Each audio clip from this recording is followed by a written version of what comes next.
siang dan salam sejahtera untuk kita semuanya. Yang terhormat Ibu Kepala SDN Rangka 1, yang kami hormati dan kami banggakan Ibu Elista selaku pemateri hari ini, calon guru penggerak angkatan 11, dan Bapak Ibu guru yang kami banggakan. Terima kasih. Pertama-tama marilah kita panjatkan puji syukur kehadirat Allah Subhanahu wa taala karena atas limpahan rahmat dan karunia-Nya sehingga kita masih diberikan kesehatan, sehingga kita bisa berkumpul dalam acara menyebarkan pemahaman dan pengalaman penerapan budaya positif oleh Ibu Elista SDN Rangka 1 Surabaya, calon guru penggerak angkatan 11. Langsung saja Bapak Ibu guru, saya selaku pembawa acara akan membacakan susunan acara pada siang hari ini. Yang pertama adalah pembukaan, yang kedua adalah materi aksi nyata modul 1.4 budaya positif, yang keempat tanya jawab, dan yang kelima adalah penutup. Sebelum acara dimulai, marilah kita buka bersama dengan bacaan basmalah. Semoga acara nanti berjalan dengan lancar dan kita mendapatkan manfaat dari ilmu yang telah diberikan. Kita baca bersama-sama basmalah. Bismillahirrahmanirrahim. Sebelum ke pemateri ada sedikit pantun, nanti Bapak Ibu bilang cakep ya. Siang hari ke Kampung Pasar. Ke pasar membeli pepaya. Mari kita saling belajar. Mari kita saling belajar untuk SDN Rangka 1 yang semakin jaya. Tepuk tangan buat kita semuanya Bapak Ibu guru.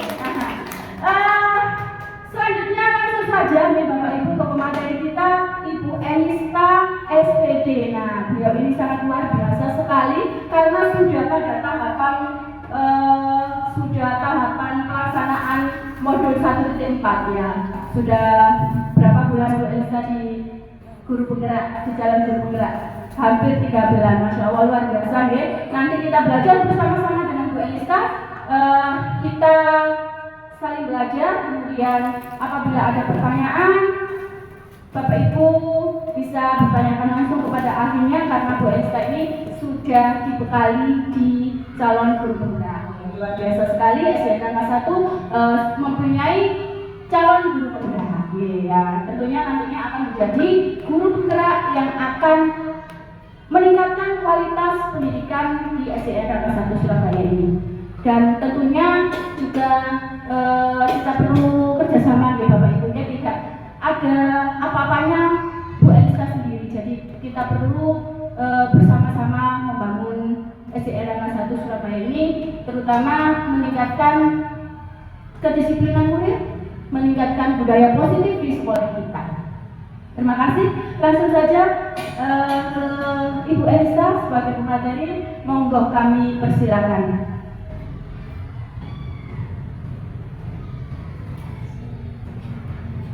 Terima kasih Bu Nini. Assalamualaikum warahmatullahi wabarakatuh. Bapak Ibu, terima kasih panjenengan sedaya sudah berkenan hadir dalam kegiatan di siang hari ini, menyempatkan waktu untuk belajar bersama 1 jam dalam pembahasan penyebaran pemahaman dan pengalaman penerapan budaya positif. Kepada yang terhormat Ibu Tri SPD, kemudian yang kami hormati Bapak Ibu guru SDN Rangka 1 Surabaya, pertama-tama marilah kita panjatkan puja dan puji syukur kita kehadirat Allah SWT yang telah memberikan rahmat hidayah serta inayahnya. Semoga kita semua dalam keadaan sehat walafiat. Di sini saya berdiri, kita bersama-sama berdiskusi dan belajar bersama di Bapak Ibu. Saya di sini bukan seperti lebih pintar atau lebih pandai, bukan. Kita belajar bersama, kita berdiskusi bersama, kita belajar bersama untuk kemajuan sekolah kita. Gitu. Dan hari ini saya akan menyampaikan menyampaikan hasil apa yang sudah saya pelajari selama di calon guru penggerak, yaitu di modul 1.4 penerapan budaya positif.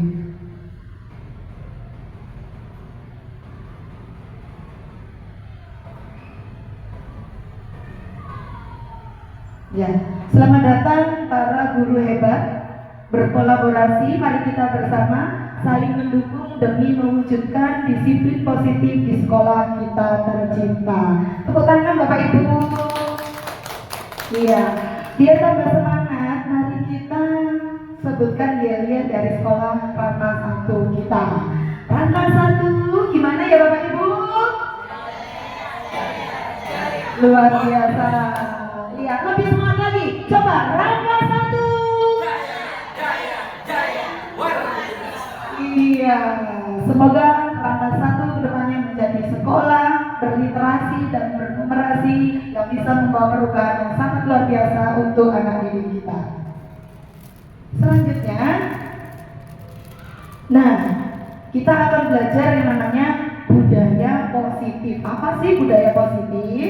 Budaya positif adalah lingkungan atau suasana suatu kelompok atau organisasi yang mendorong perilaku, sikap, dan nilai positif seperti kerjasama, rasa hormat, kejujuran, dan dukungan satu sama lain untuk mencapai tujuan bersama secara konstruksi. Seperti itu. Nah, kita semua insya Allah sudah melakukan budaya positif di sekolah kita nih Bapak Ibu. Termasuk kebiasaan-kebiasaan yang sering kita lakukan pada pagi hari. Biasanya sebelum kita mulai KBM, kita sudah berdiri di depan sekolah untuk melaksanakan kegiatan senyum sapa salam. Nah, itu merupakan salah satu contoh dari penerapan budaya positif. Terus kemudian anak-anak saling memberi salam, mengucapkan salam sesuai dengan agamanya mereka, itu juga merupakan salah satu contoh budaya positif. Nah, selain budaya positif, itu kita penting untuk menerapkan disiplin positif.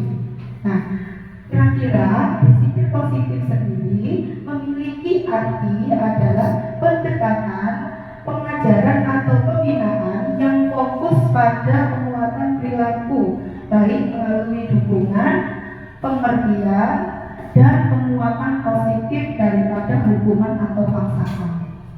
Biasanya hal ini sering terjadi di sekolah kita ataupun di kelas kita. Kita sering melakukan disiplin positif sebetulnya. Contohnya misalkan ada siswa kita yang sering terlambat. Nah, biasanya kita selalu memberikan hukuman atau kita marahi. Nah, hal itu sebetulnya kurang tepat untuk kita laksanakan. Nah, dengan adanya budaya positif dan disiplin positif, kita akan bisa mengarahkan anak-anak supaya tidak terjadi hal tersebut kembali. Begitu. Biasanya kalau yang terjadi di kelas kita kan ada siswa kita yang lupa tidak bawa buku atau lupa tidak mengerjakan PR. Nah, ini perlunya penerapan budaya positif atau disiplin positif dalam diri anak. Gitu Bapak Ibu.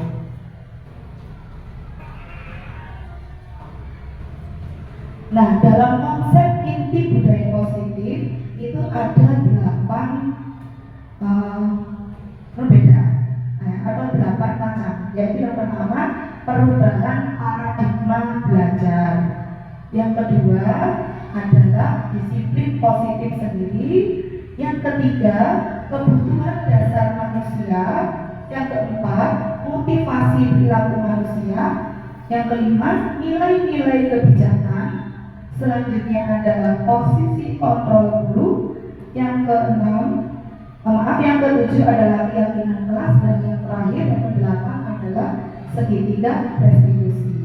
Kita akan sama-sama belajar dari masing-masing hal yang ada di 8 macam dari disiplin positif. Yang pertama adalah pembelajaran dengan paradigma baru. Pembelajaran paradigma baru ini merupakan pembelajaran yang dirancang berdasarkan prinsip pembelajaran berdiferensiasi, sehingga para peserta didik belajar sesuai dengan kebutuhannya berdasarkan tahap perkembangan teori sosiologi modern yang untuk mewujudkan profil pelajar Pancasila. Nah, Bapak Ibu masih ingat kan profil pelajar Pancasila kita ada berapa macamnya? 6. Apa saja kira-kira? Beriman, bertakwa kepada Tuhan Yang Maha Esa, terus kemudian terus kemudian terus kemudian nah, kita apakah sudah melakukan hal ini di sekolah kita, Bapak Ibu? Insya Allah sampun semua, ya.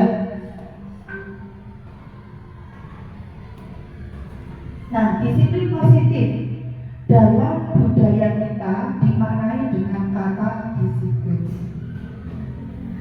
Kemudian menjadi sesuatu yang dilakukan oleh seseorang untuk mendapatkan kepatuhan.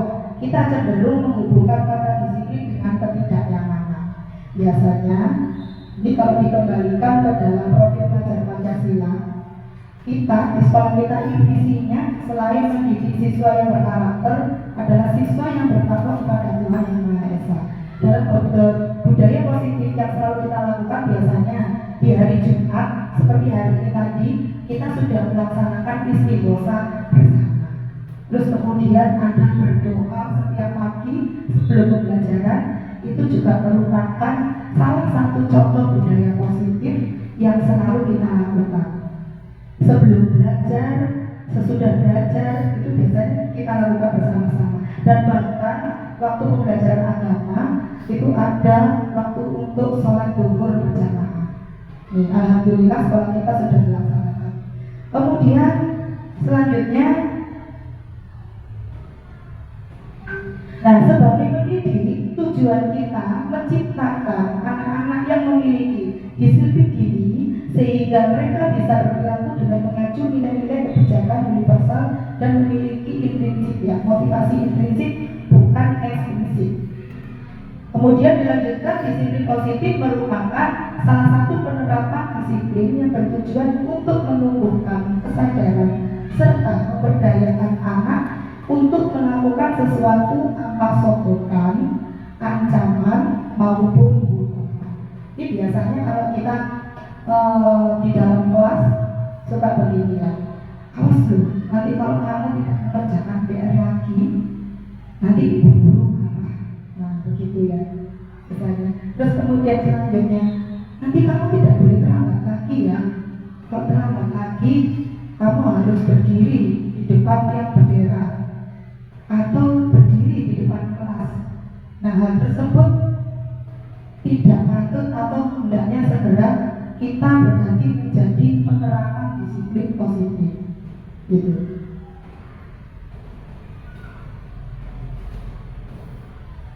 Nah, dalam disiplin positif ini terdapat berbagai macam kebutuhan manusia.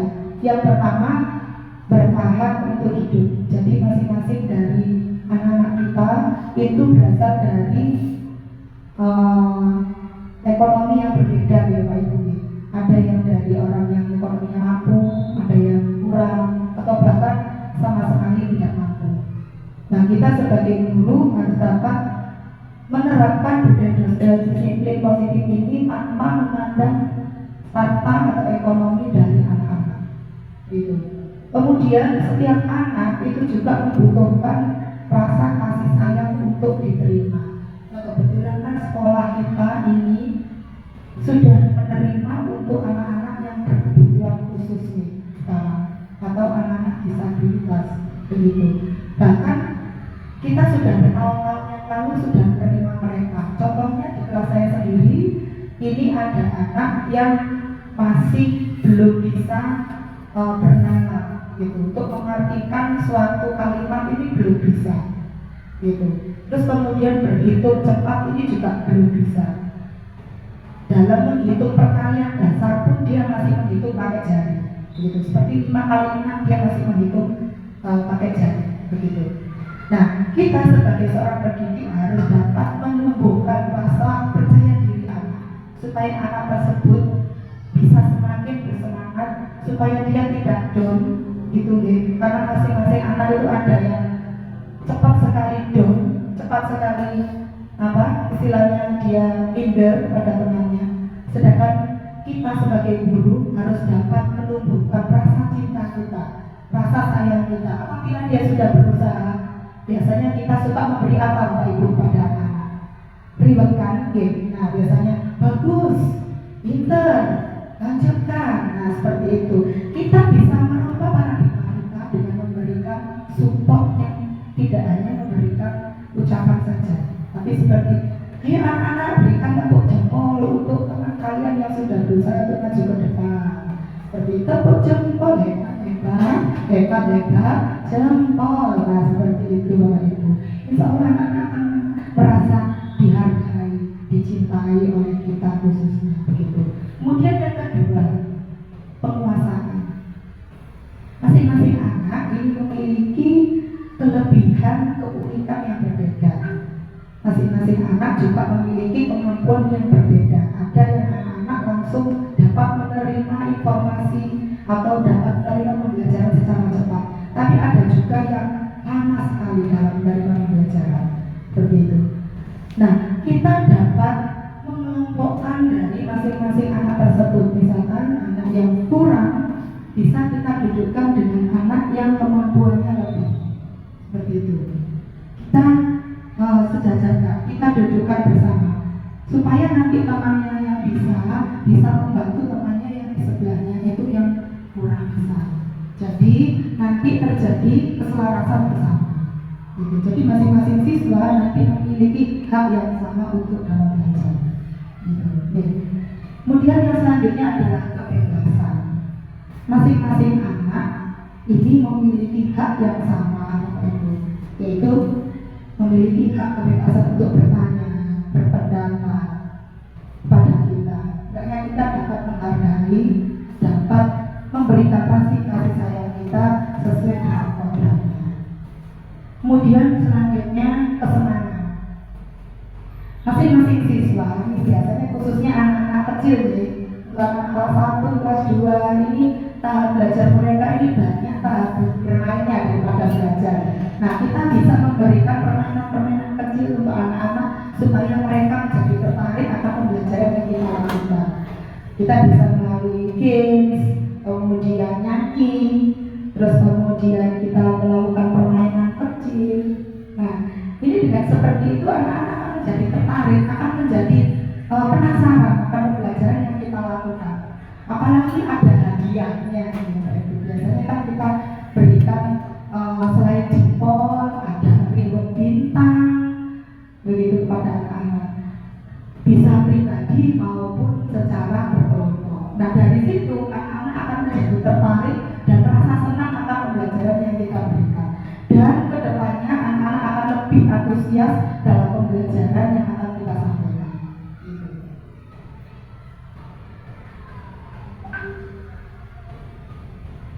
Selanjutnya yaitu memberikan motivasi perilaku manusia. Motivasi merupakan dorongan yang timbul pada diri seseorang secara sadar ataupun tidak sadar untuk melakukan suatu tindakan dengan tujuan tertentu. Yang pertama, menghindari ketidaknyamanan dan hukuman. Jadi siswa melakukan disiplin diri karena ia takut dihukum. Ini mesti merupakan motivasi eksplisit. Jadi biasanya kita itu kalau melihat siswa kadang-kadang ada yang atributnya tidak lengkap, kita merasa kurang nyaman. Akhirnya timbullah rasa tidak nyaman dalam pembelajaran. Akhirnya timbulnya marah, kemudian hukuman, dan ini harus dapat kita ganti atau kita hentikan untuk menimbulkan ini terjadinya ketidaknyamanan antara siswa dengan kita. Kita harus dapat menimbulkan rasa nyaman kepada siswa. Berikan motivasi disiplin positif kepada siswa supaya siswa tidak merasa tersudutkan atau merasa istilahnya dipermalukan atau bagaimana begitu kita ini.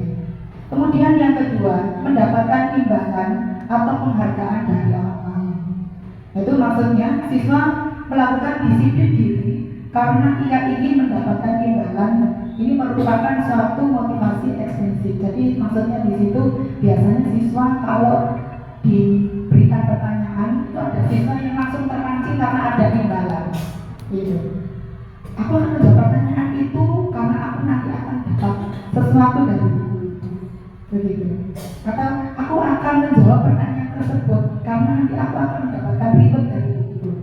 Nah seperti itu. Dan seperti itu yang perlu kita tingkatkan supaya anak-anak ini menjadi antusias dalam belajar. Gitu. Dan mereka akan senang untuk segera bertemu dengan kita di kelas. Selanjutnya menghargai nilai-nilai kebajikan diri sendiri. Siswa melakukan disiplin diri karena sadar akan nilai kebajikan dirinya ini merupakan motivasi intrinsik. Jadi siswa melakukan perubahan dirinya sendiri ini berasal dari dirinya sendiri, bukan karena dorongan atau paksaan dari orang lain ataupun dari kita sendiri. Jadi misalkan kalau dia sering terlambat ke sekolah, dengan kita memberikan motivasi tentang disiplin diri kepada siswa tanpa menyudutkan, tapi kita mencari solusi dari permasalahan yang dihadapi, otomatis siswa ini mempunyai alasan kenapa siswa ini sering terlambat, buku sering ketinggalan. Kita harus dapat menggali dari alasan siswa tersebut. Setelah kita mendapatkan alasan dari apa yang dilakukan, nah kita sama-sama cari jalan keluar dengan siswa untuk menyelesaikan permasalahan apa yang dia rasakan, sehingga kesalahan-kesalahan yang dia perbuat akan berhenti dan kemudian dia menyadari kesalahannya dan dia tidak akan mengulangi lagi kesalahan yang sama.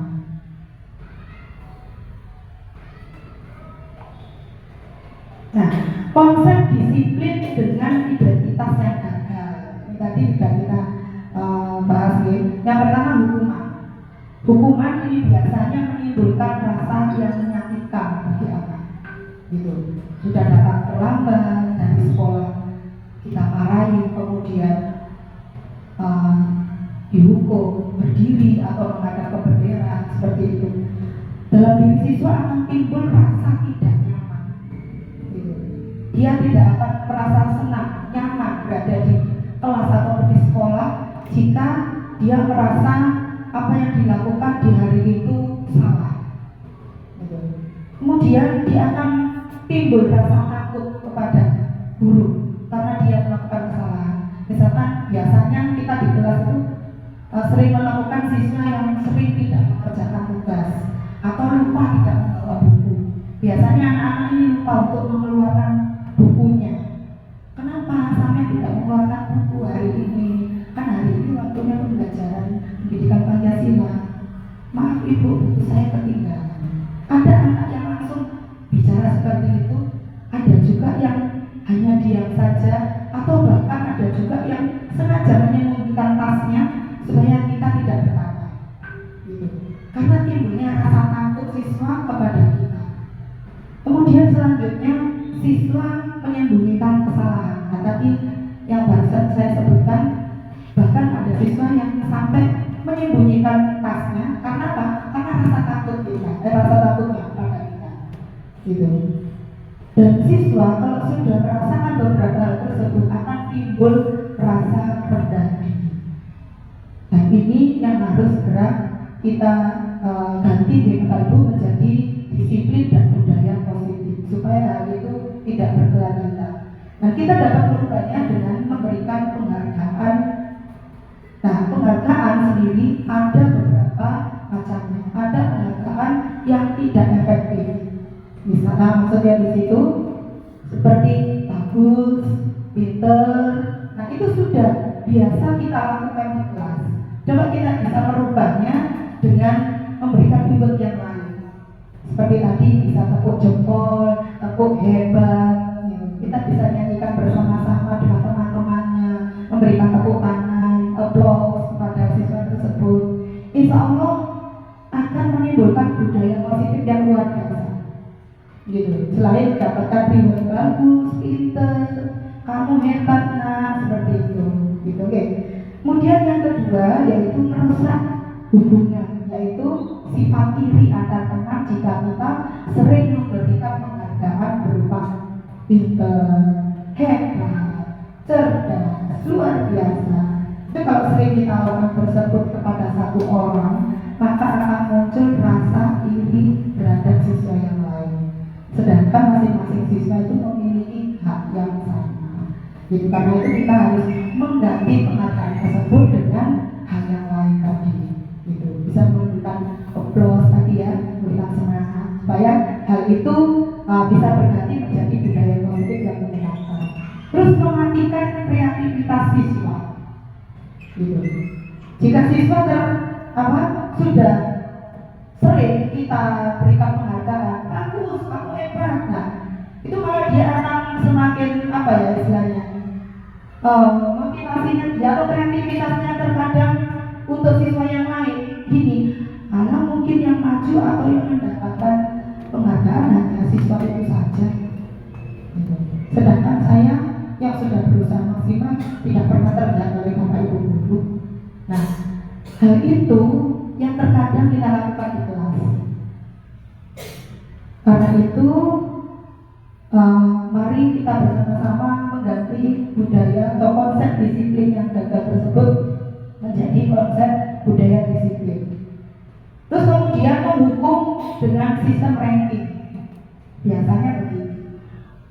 Yang mendapatkan nilai 100 sampai nilai 60 pulang duluan. Yang mendapatkan nilai di bawah 60, ayo nanti jangan pulang dulu ya, kalian tiket kelas. Nah, seperti itu merupakan hukuman dengan sistem ranking. Gitu. Nah, itu membuat siswa menjadi tidak nyaman. Walaupun ada sesuatu hal positif mungkin bagi kita yang ingin dengan seperti itu, mungkin anak itu nanti ke depannya tidak akan mendapatkan nilai jelek lagi. Tapi hal itu malah nanti menurunkan dia ya, tingkat kenyamanan dia menjadi turun gitu terhadap kita dalam pembelajaran di kelas. Karena apa? Saya sudah berusaha, saya sudah maksimal, tapi memang saya seperti ini, kemampuan saya seperti ini, dan saya selalu mendapat hukuman. Nah, akan tertanam seperti itu terus di dalam jiwa anak. Kemudian selanjutnya merampas hak menghargai dirinya. Karena siswa sudah down istilahnya, otomatis dia akan tidak menghargai dirinya sendiri. Gitu. Karena apa? Terlalu sering diberikan hukuman. Gitu.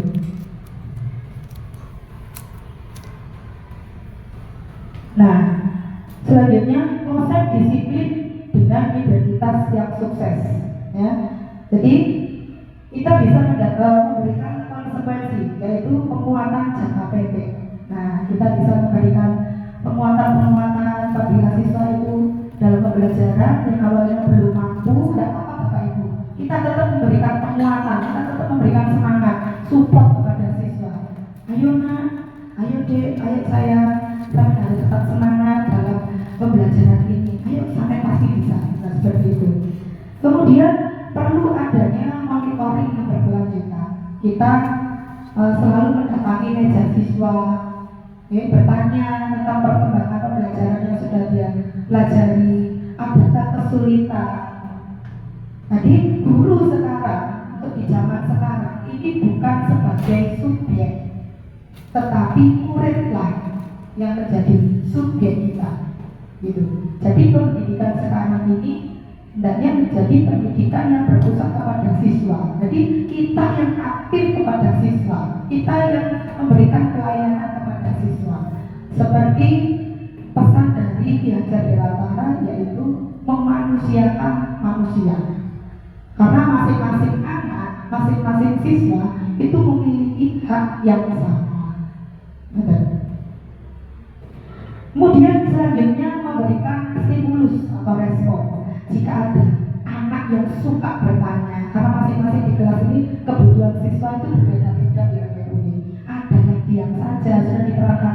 Anak-anak sudah paham dengan materi yang diberikan, diam saja. Anak-anak ada yang ditanyakan, ada yang diam saja. Ada juga yang bertanya, ada yang antusias, gitu. Ada yang tidak ikut-ikutan, seperti itu. Berarti masing-masing dari siswa ini memiliki kebutuhan belajar yang berbeda-beda, memiliki kemampuan pembelajaran yang berbeda-beda. Nah, kita dapat memberikan respon semangat siswa berdasarkan kemampuan dari siswa masing-masing.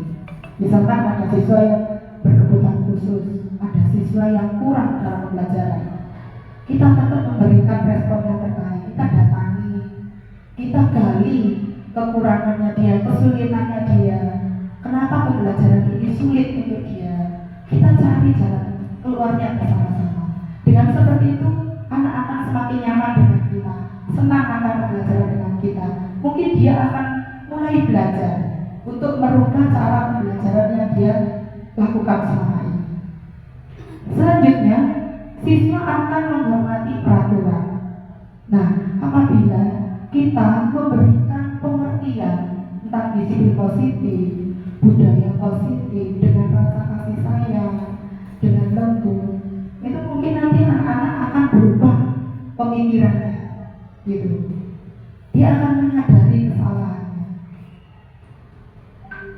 Dia akan mengerti apa yang dilakukan itu salah. Tapi kalau kita belum melihat, kita belum mendengar alasan dari siswa kenapa siswa itu melakukan kesalahan, terus kemudian kita menjudge, kita langsung berikan hukuman, maka siswa tidak akan semakin menghormati peraturan yang sudah kita buat atau keyakinan bersama-sama yang sudah kita sepakati, tapi semakin melanggar, gitu. Karena tidak adanya pendekatan antara guru atau pendidik dengan siswa. Selanjutnya, kehilangan waktu untuk merenungi kesalahan. Kembali lagi dalam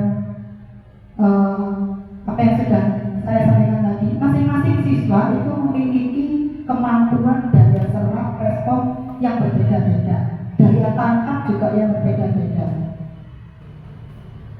Ada yang siswa begitu kita berikan pengertian kepada siswa, ada yang langsung menyadari kesalahannya, ada juga yang tidak mau disalahkan, gitu. Nah, bagaimana caranya kita dapat memberikan pengertian kepada siswa tanpa menyakiti hatinya? Nah, ini dengan cara melaksanakan budaya disiplin positif, dengan cara membuat keyakinan kelas yang disepakati bersama-sama. Nah, bagaimana sih cara membuat keyakinan kelas supaya dapat dilaksanakan oleh siswa dan dapat dihormati oleh siswa? Nanti kita akan sama-sama belajar. Nah, kemudian selanjutnya kita bisa melaksanakan disiplin positif yang kedua dengan jalan restitusi. Yang pertama akan menumbuhkan rasa tanggung jawab siswa atas perilakunya. Kalau kita dalam melaksanakan segitiga restitusi itu mencari, Bapak Ibu, menggali dari permasalahan yang dialami oleh siswa. Yang pertama menanyakan tentang alasan atau kesalahannya, kenapa dia melakukan hal tersebut, kemudian memberikan penguatan dan mencari jalan keluar bersama. Begitu. Selanjutnya yang kedua, fokus pada pemecahan masalah jangka panjang. Misalnya ada siswa yang sering terlambat ke sekolah. Nah, kita menggunakan segitiga restitusi ini untuk mencari jalan keluar bersama-sama. Kenapa sih siswa tersebut itu sering terlambat? Kita harus dapat menggali alasan apa yang berada dalam keterlambatan siswa tersebut. Gitu. Kemudian setelah kita mendapatkan alasan siswa, kita cari jalan keluarnya. Contoh seperti beberapa hari yang lalu, siswa saya ini datang terlambat, sudah beberapa kali, hampir 3 hari terlambat, karena dia ini kesiangan bangunnya dan kedua orang tuanya bekerja. Gitu. Jadi pagi kedua orang tuanya sudah bekerja, anak ini di rumah sendiri. Gitu. Jadi dia bangun sendiri, menyiapkan pakaian sendiri, terus kemudian menyiapkan pembelajaran sendiri. Hal ini yang menyebabkan dia menjadi terlambat sekolah karena tidak ada yang membangunkan. Nah, ini alasan dari siswa tersebut. Akhirnya kita gali, gitu. Kita mengingatkan kembali keyakinan kelas yang kita sepakati bersama. Dari situ anak akan mengalami atau menyadari kesalahannya. Oh iya, saya sudah melakukan kesalahan dan saya melanggar keyakinan kelas yang sudah disepakati bersama. Kalau sudah kita melaksanakan segitiga restitusi, siswa akan timbul rasa saling menghormati, khususnya dirinya sendiri dan orang lain. dan teori kontrol dirinya juga terpegang. Dia akan bisa mengontrol dirinya, bisa memanage waktu dengan baik, mulai dia bangun tidur sampai dia melaksanakan kegiatan hingga dia tidur kembali. Selanjutnya dia akan bersemangat dalam memperbaiki kesalahan. Kalau dia sudah tahu kesalahan yang dia lakukan, otomatis dia akan memperbaiki kesalahannya dan tidak akan mengulanginya kembali. Nah, disiplin positif atau konsep disiplin pendekatan restitusi ini adalah sebuah cara menanamkan disiplin positif pada siswa. Pengertian restitusi sendiri tadi menciptakan kondisi bagi siswa untuk memperbaiki kesalahan mereka sehingga mereka bisa kembali dalam kelompok mereka dengan karakter yang lebih kuat. Nah, ini menurut pendapat dari dosen tahun 2004. Jadi apabila kita melaksanakan disiplin positif dengan menggunakan restitusi, ini anak-anak akan merasa dirinya ini salah tapi tidak disudutkan. Dirinya ini salah tetapi dia masih dihargai, disayangi oleh gurunya, begitu. Dan dia akan bisa memperbaiki kesalahannya sendiri dan dia menyadari kesalahannya sendiri, begitu. Ciri-ciri restitusi yang pertama, bukan menebus kesalahan namun belajar dari kesalahan. Jadi kita gali kesalahannya dia. Kenapa nak hari ini sampai terlambat ke sekolah? Alasannya kenapa? Coba ibu mau dengar. Jadi kita tidak bilang, kenapa kamu datang terlambat ke sekolah? Sudah jam 9 kamu belum datang. Kamu tahu nggak?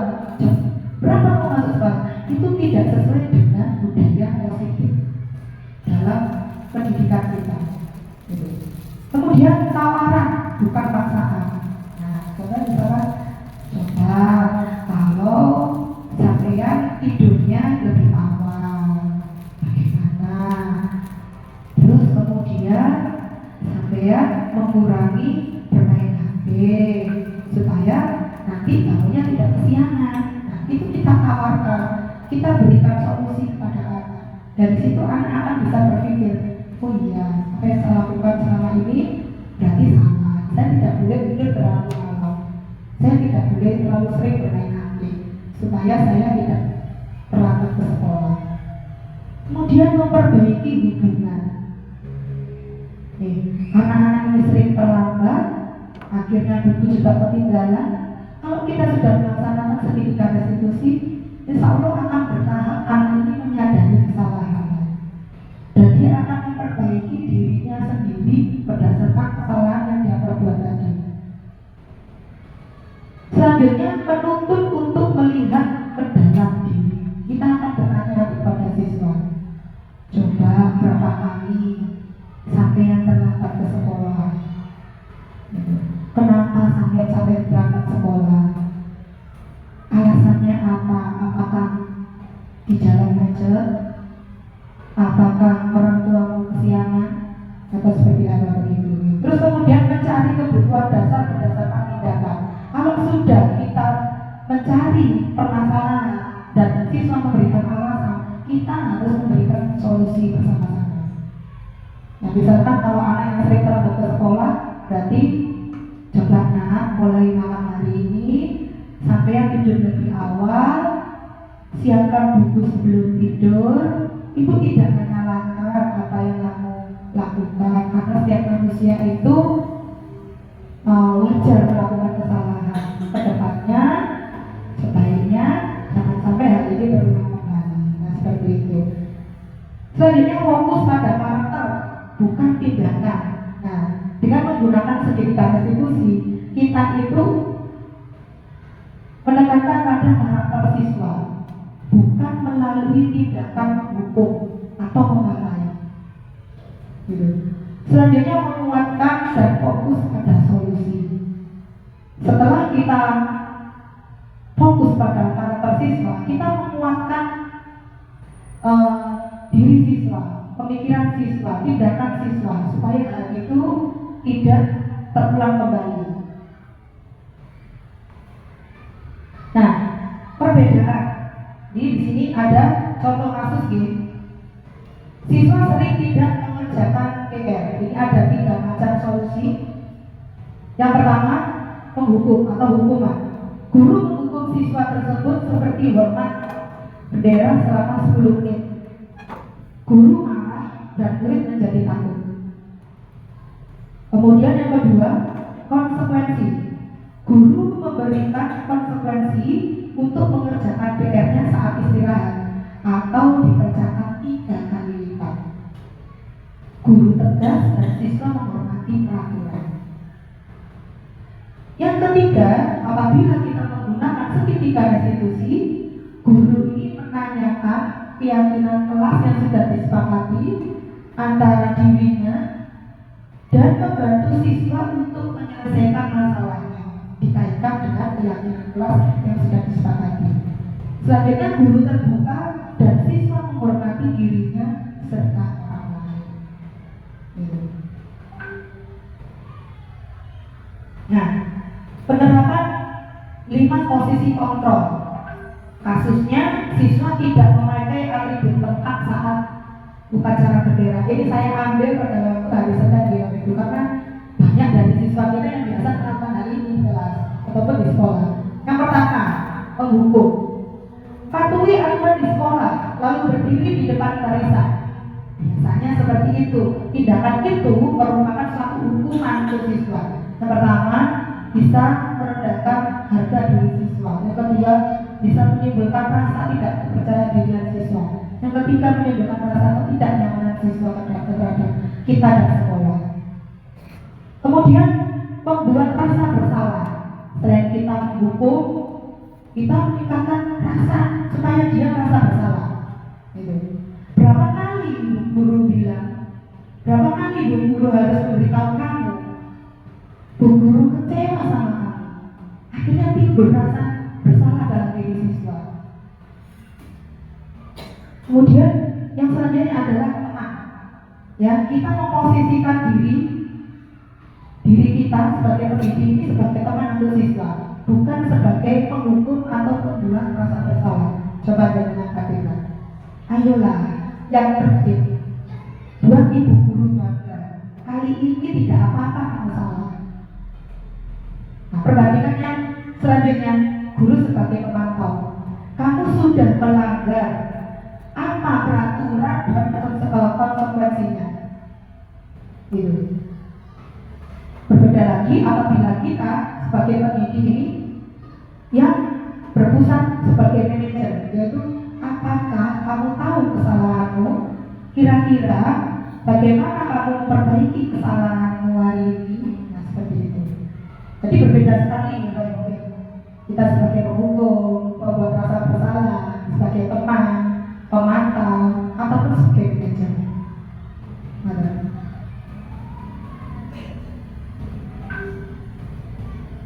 Nah, kita tadi sudah mengenal yang namanya keyakinan kelas. Mengapa sih keyakinan kelas? Dan mengapa tidak peraturan kelas saja yang kita buat? Sebetulnya keyakinan kelas dan peraturan kelas itu hampir mirip, tapi biasanya di peraturan kelas itu ada kata tidak boleh. Contoh, tidak boleh melanggar. Gitu. Dalam keyakinan kelas kita hendaknya menggunakan bahasa universal yang bisa dimengerti oleh anak tanpa ada kata tidak, gitu, atau tidak boleh. Bisa kita ganti dengan disiplin waktu, gitu ya. Jagalah kebersihan, seperti itu. Jangan membuang sampah sembarangan. Nah, ini bisa kita ubah menjadi jagalah kebersihan. Jangan terlambat, kita bisa merubah dengan kata disiplin waktu. Jangan lupa membawa buku sesuai jadwal, kita bisa merubahnya dengan disiplin diri. Nah, mengapa kita memiliki peraturan tentang penggunaan helm? Ini contoh ya. Mengapa kita memiliki peraturan tentang penggunaan helm pada saat mengendarai kendaraan roda 2 atau motor? Coba, ini ada pertanyaan. Oke. Mengapa sih kita memiliki peraturan tentang penggunaan helm saat mengendarai kendaraan roda 2. Kenapa kita harus menggunakan helm? Monggo. Kenapa? Kita harus menggunakan helm pada saat mengendarai kendaraan roda 2 atau motor agar kita selamat di jalan. Mungkin ada jawaban yang lain? Bapak Ibu? Oke. Sudah belajar? Mungkin Bu Vika? Ada jawaban yang lain? Kenapa sih kita harus menggunakan helm saat berkendara?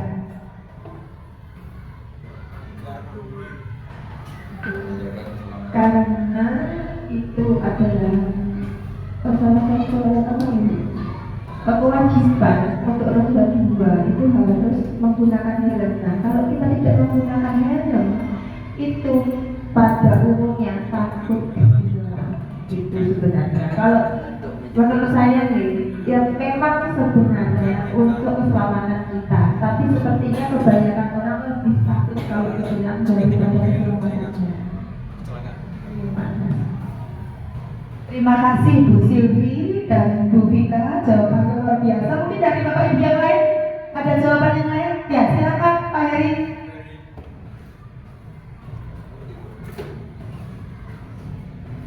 Ya, terima kasih.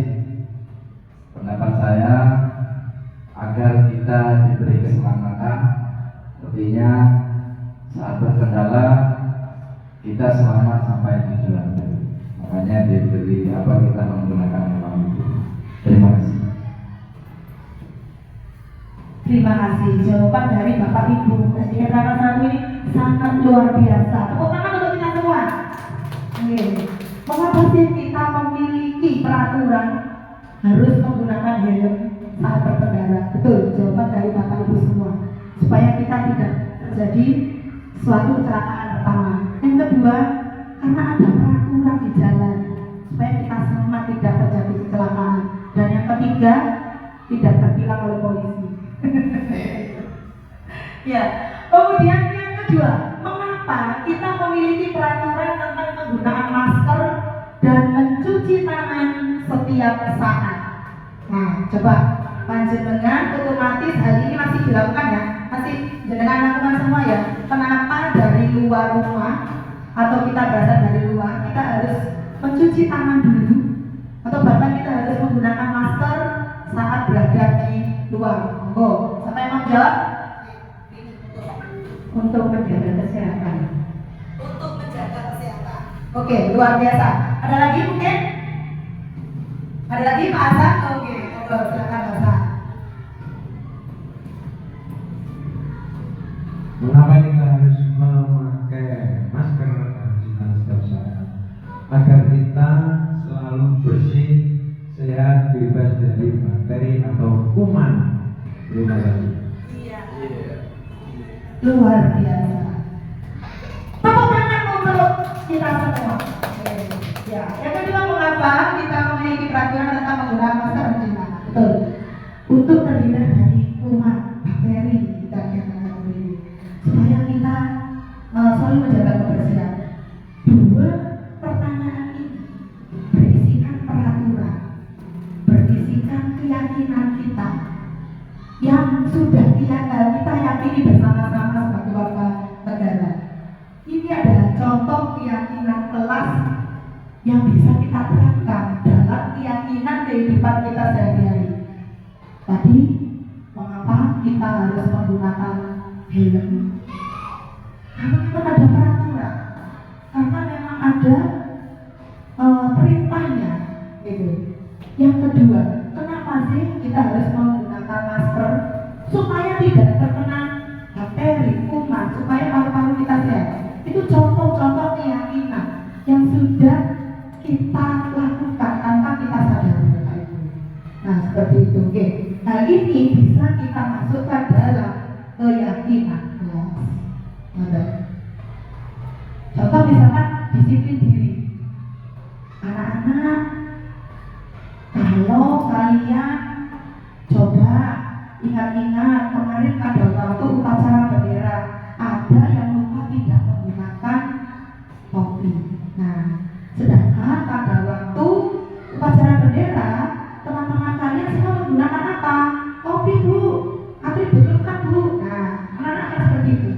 Coba anak-anak, kalau dari hal yang sampai sebutkan tadi kita jadikan keyakinan kelas ya, nah, seperti itu. Sama dengan panjenengan tadi, kenapa sih kita harus menggunakan masker? Kenapa sih kita harus menggunakan helm cover?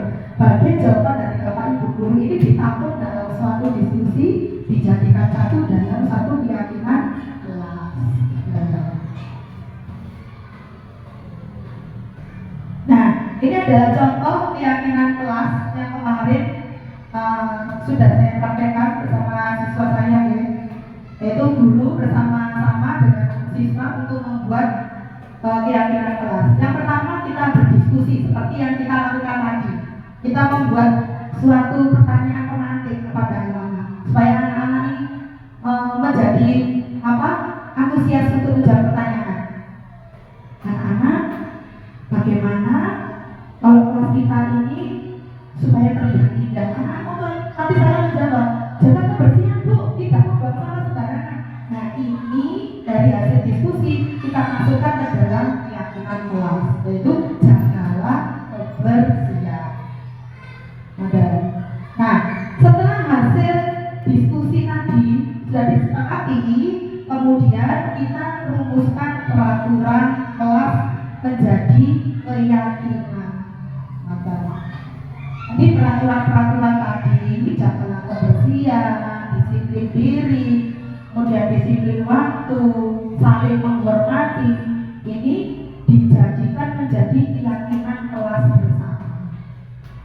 Setelah jadi dan sudah disepakati, ini kita tempel di dalam kelas supaya anak-anak bisa menerapkan dan mengingat akan keyakinan yang sudah diyakini bersama-sama dari hasil diskusi bersama-sama.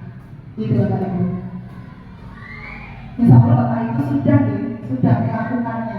Ini beberapa contoh keyakinan kelas yang bisa kita terapkan di sekolah. Yang pertama disiplin waktu. Disiplin waktu biasanya kan ini dilarang terlambat, ini bisa kita ubah menjadi lebih universal dengan merubahnya menjadi disiplin waktu. Berarti anak-anak datang ke sekolah sesuai dengan jam pelajaran. Yang kedua, belajar dengan antusias. Otomatis anak-anak kalau sudah yakin akan keyakinan kelas, berarti di sekolah, di kelas saya harus aktif. Saya harus lebih berkreatif lagi di kelas. Tidak boleh, ada kata tidak boleh tadi kita hilangkan.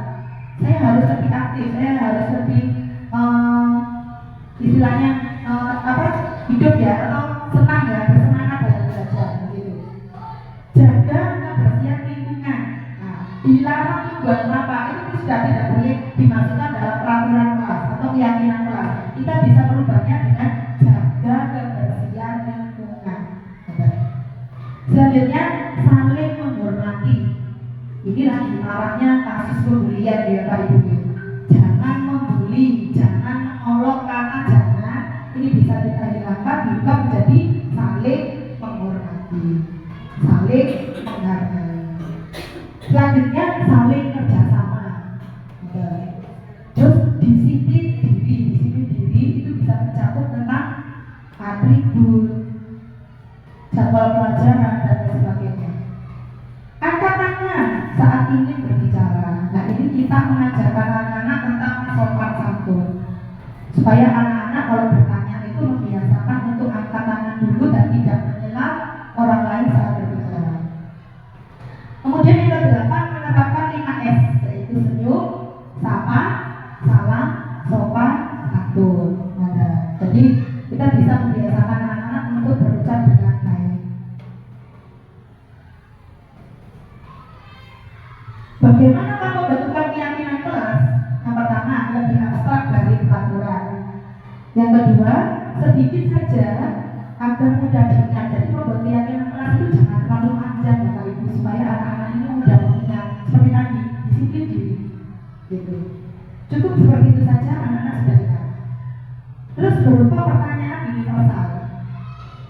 Contohnya misalkan, bagaimana anak-anak supaya kelas kita menjadi indah? Apa yang harus kita lakukan? Jaga kebersihan Bu. Membuang sampah pada tempatnya. Itu adalah contoh pertanyaan universal dan mampu diberikan kepada anak-anak dengan daya respon yang cepat. Seperti panjenengan tadi. Itu adalah contoh pertanyaan universal yang sudah kita jawab bersama-sama. Terus sesuai dengan kondisi kelas dan sekolah dasar, sesuai dengan kondisi kelas dan sekolah anak muda. Jadi kita membuat keyakinan kelas ini disesuaikan dengan kondisi kelas masing-masing. Karena masing-masing kelas ini berbeda, oke? Dari segi daya ekonomi, daya tangkap siswa dan sebagainya. Kemudian selanjutnya dibuat dalam bentuk positif. Ini tadi yang sudah kami sampaikan, hilangkan kata jangan dan dilarang serta tidak. Ada dalam membuat keyakinan kelas. Dan keyakinan kelas ini hendaknya dibuat oleh semua warga kelas atau sekolah juga dilibatkan dalam membuat keyakinan. Kalau sekolah ini biasanya digunakan untuk membuat keyakinan sekolah, dikhususkan kepada Bapak dan Ibu guru. Nah, supaya tidak ngantuk Bapak Ibu, monggo kita SBT dulu ya, supaya tidak ngantuk, monggo. Ini saya ada senam atau SBT ya, bisa dilakukan di meja masing-masing bersama-sama.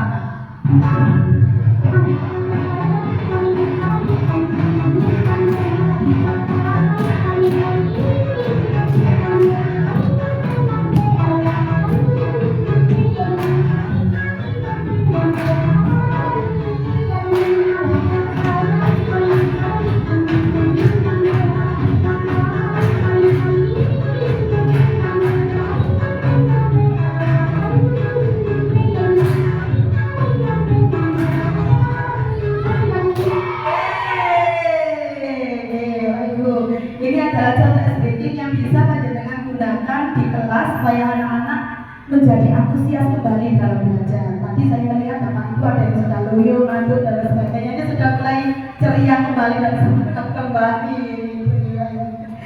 Ya. Nah, ini dia segitiga restitusi. Suatu proses dialog yang dijalankan antara guru atau orang tua agar dapat menghasilkan murid yang mandiri dan bertanggung jawab. Tujuannya begini.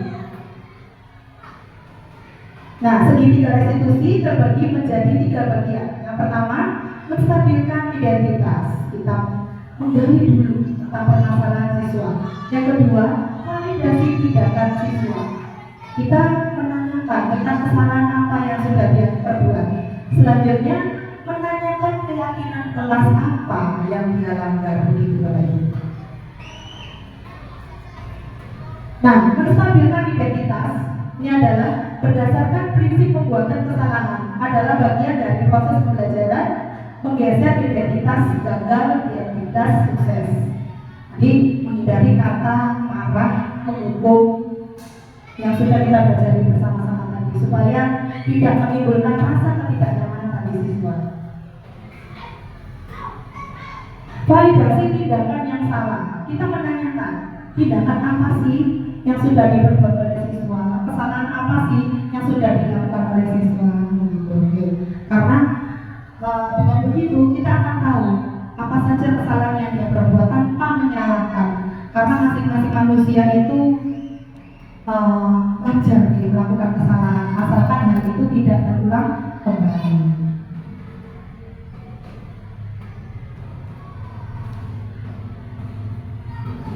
Nah, selanjutnya menanyakan keyakinan kelas. Kalau sudah kita menanyakan kesalahan apa yang sudah dilakukan, kita yakinkan kembali tentang keyakinan kelas yang sudah disepakati bersama-sama, gitu. Dan kita harus meyakinkan, mengaitkan keyakinan dengan tindakan yang dia lakukan. Nah, ini adalah contoh video yang saya lakukan di siswa saya.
Nah, itu tadi ada dua video contoh pendidikan institusi yang bisa kita terapkan di kelas.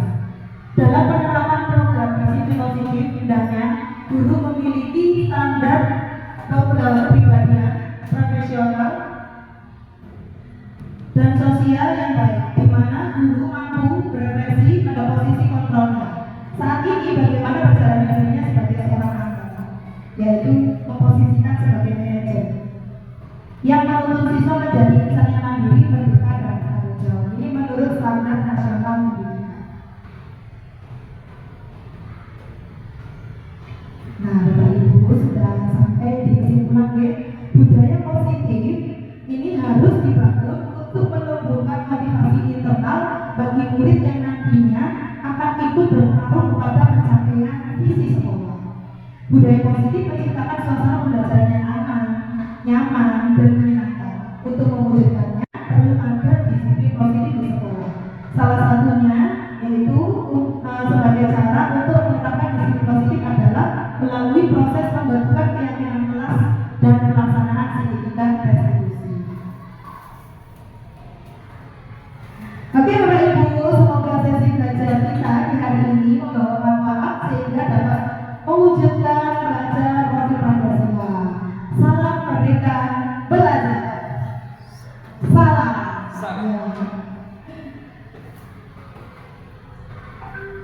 Iya, terima kasih Bapak Ibu. Dari sini mungkin ada yang ingin ditanyakan. Ya, silakan. Iya, saya berusaha ingin bertanya mengenai keyakinan kelas. Akankah kita tetapkan selama 1 tahun pembelajaran?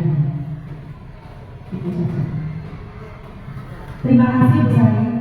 Akankah keyakinan kelas itu ditetapkan selama 1 tahun pembelajaran? Tidak. Ya. Keyakinan kelas itu bisa berubah-ubah melihat tentang pertumbuhan dan perkembangan serta kebutuhan siswa kita masing-masing. Karena masing-masing siswa itu perkembangannya berbeda-beda.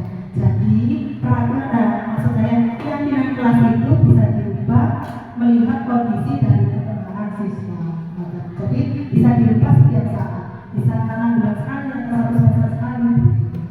Itu bisa mengasih. Ada lagi? Ya, monggo. Apakah memberikan pujian seperti bagus, pintar, itu termasuk identitas gagal? Terima kasih Bu Rini. Ya, tadi dalam sosialisasi dijelaskan ya, dalam materi yaitu memberikan reward berupa pintar, hebat, itu baik sebetulnya. Tapi bisa kita rubah dengan memberikan support yang lain seperti tepuk hebat, gitu ya, tepuk hebat atau tepuk jempol seperti itu. Kita bisa merubahnya supaya anak-anak menjadi lebih antusias. Kalau sudah hebat kamu luar biasa, itu sudah sesuatu hal yang biasa. Tapi kalau kita bisa merubah menjadi sesuatu hal yang positif, insya Allah anak-anak menjadi lebih antusias dan tidak belajar. Seperti itu Bu Rini. Ada lagi mungkin dari Bapak Ibu yang lain yang ingin bertanya?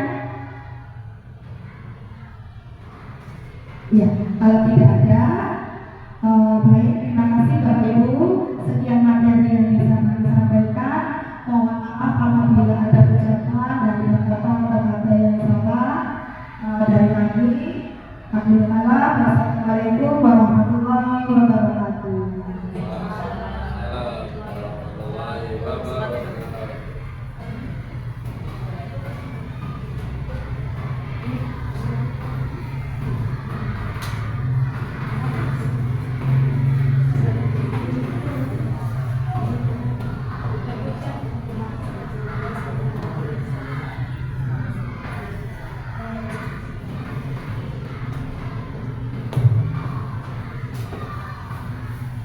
Alhamdulillah luar biasa Bapak Ibu tidak ngantuk ya selama belajar dari UX tadi karena memang penjelasannya sangat bisa dipahami. Tepuk tangan buat Bapak Ibu sekali lagi. Tadi saya tanya satu.